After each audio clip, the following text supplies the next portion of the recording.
এদিকে কাশ্মীর বিবি বসে বসে নানা রকম মুখরোচক খাবার বানিয়ে অপেক্ষা করে আছে কখন কাশিম আসে।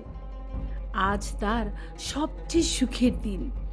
তার চোখ চকচক করছে, লোভে জিভ লকলক করছে, গর্বে মাটিতে পা পড়ছে না।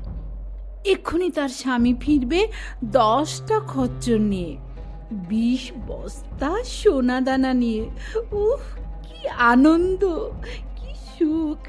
পাড়াপড়শি তাকে দেখে সমীহ করবে। অত সোনা সে রাখবে কোথায়? অত ধনদৌলত দিয়ে সে করবে কি? কিভাবে খরচ করবে? ভাবতে ভাবতে সে বাদশাহ বেগমের খোয়াব দেখতে লাগলো।